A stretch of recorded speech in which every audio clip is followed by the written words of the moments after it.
about, now going to how we keep our homes safe? We use a lot of organic cleaners in our house. There's this huge movement to try to cut out some of the chemicals in our homes.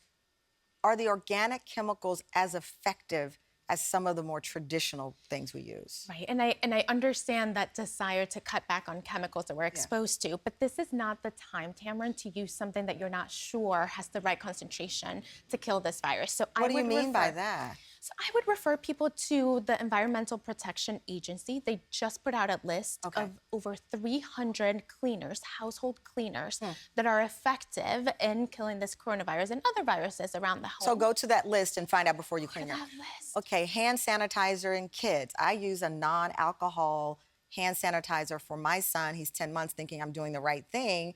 Do you use hand sanitizer on kids?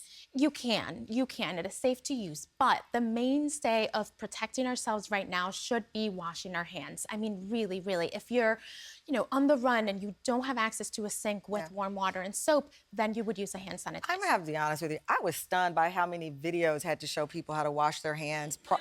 I'm like, have we not been washing our hands? We haven't. The people that had been doing it hadn't really been doing it right. It's concerning. It's concerning. And if there's any positive that's going to come out of this coronavirus outbreak, is that we're going to learn how to better properly wash our hands.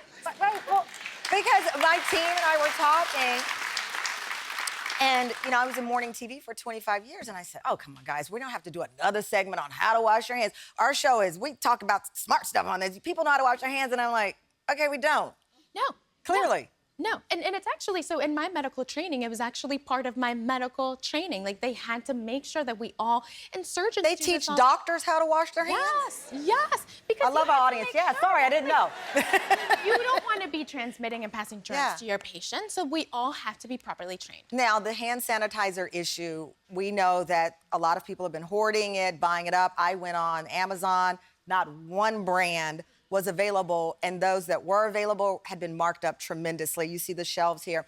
People have taken to making their own. There was a report out of a young kid who was injured in New Jersey because someone sold at a convenience store some kind of hand sanitizer that may not have been proper. The boy was burned. People have been on social media. I'd never heard this until this morning. Tito's Vodka has asked people online to not use their product to make hand sanitizer, tweeting, per the CDC, hand sanitizer needs to contain at least 60% alcohol. Tito's handmade vodka is 40% alcohol, therefore it does not meet the current recommendations for the CDC. That is Tito's Vodka having to tweet out.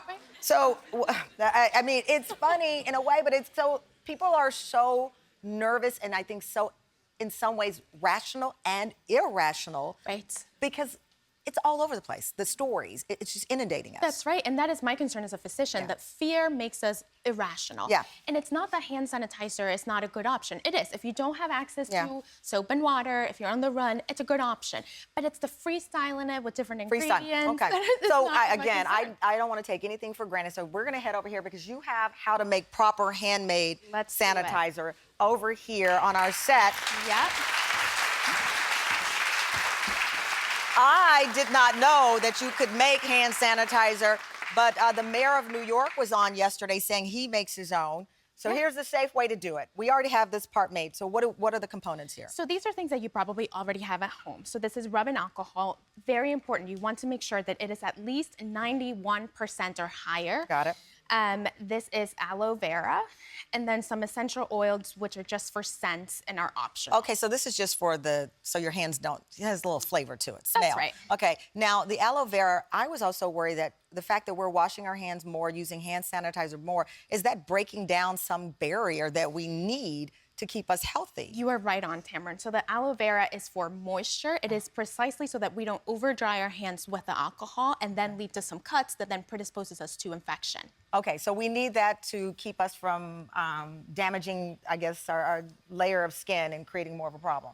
That's all right? Put it all in there, whisk it, put it in the jar, and there you have your handmade sanitizer. That's right. And that's as effective as something I could buy at a grocery store. If you get the right proportion. If you get the right proportion. We'll put that up on our website. Thank you, Dr. Bracho-Sanchez.